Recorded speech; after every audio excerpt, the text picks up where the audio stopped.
अरे इसको हटा दो। आकाश पहली बार काफी आ रहे हैं, किस तरह का संदेश दे रहे हैं, क्या जिम्मेदारी मिली आपको? देखिए, ऐसा है कि मैं कभी राजनीति किसी पद की आशा में नहीं करता। मैं भाजपा में एक कार्यकर्ता के रूप में शामिल हुआ हूँ। पार्टी जहाँ भी उचित हमें जिम्मेदारी देगी, जो काम देगी वो करूँगा। हमारे राजनीतिक जीवन के दो पक्ष हैं। मैंने राजनीति कांग्रेस से शुरू की थी और ये तय है कि ख़त्म अब भाजपा से करूँगा। जहाँ पे सम्मान न मिले, जहाँ पे आपकी प्रतिष्ठा न रहो, हमें पद नहीं चाहिए और टिकट भी नहीं चाहिए, लेकिन सम्मान चाहिए। और मैं कुछ नहीं जानता। मैंने कोई टिकट के बारे में चर्चा भी नहीं की है, न किसी से मैंने कुछ मांगा है। मैं स्वतः भाजपा में शामिल हुआ हूँ और आदरणीय प्रधानमंत्री नरेंद्र मोदी जी के कामों को देख के बनारस में और पूरे हिंदुस्तान में जिस तरह इन्होंने नाम रोशन किया है,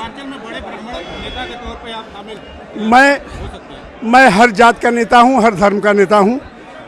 इस भीड़ को आप देखेंगे तो इसमें कोई एक जात नहीं दिखाई पड़ेगी, न कोई एक मजहब दिखाई पड़ेगा। आपको कहाँ मानते हैं, क्योंकि पूर्वांचल में ब्राह्मण चेहरे के तौर पर बीजेपी पेश करने जा रही है। ये बीजेपी की सोच होगी। मेरी ये सोच है कि मैं एक सामान्य सा कार्यकर्ता हूँ भारतीय जनता पार्टी का। आदरणीय प्रधानमंत्री जी के कार्यों से प्रभावित हूँ, उनके विचारों से प्रभावित हूँ।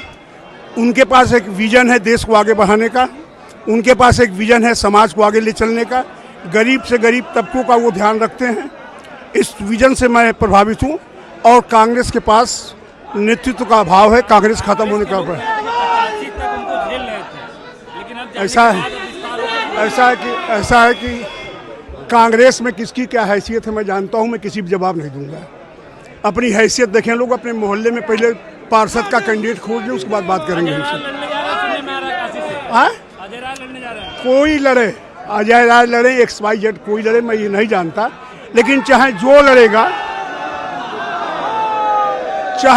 लड़ेगा 95% बूथ पे पोलिंग एजेंट नहीं मिलेगा मोदी जी के खिलाफ किसी को, चाहे जो लड़े। अब अगर कोई मोदी के परिवार पर सवाल उठाता है तो आप क्या कहेंगे? मैं मोदी के परिवार में शामिल हूँ, सारा परिवार मोदी के परिवार में शामिल हो रहा है। अब क्या सवाल कोई उठाएगा? जो जिम्मेदारी बीजेपी देगी उसको मैं सामान्य कार्यकर्ता के रूप में शामिल हुआ हूँ। बीजेपी हमसे जो अपेक्षा करेगी मैं उसे 100% दूंगा। तो वहीं से टिकट मिलेगी तो लेंगे वहाँ से। चलिए। अरे मैं कहीं से चुनाव लड़ सकता हूँ, लेकिन चुनाव विषय नहीं है। विषय ये है कि मैं मोदी जी से प्रभावित होकर भाजपा में आया हूँ।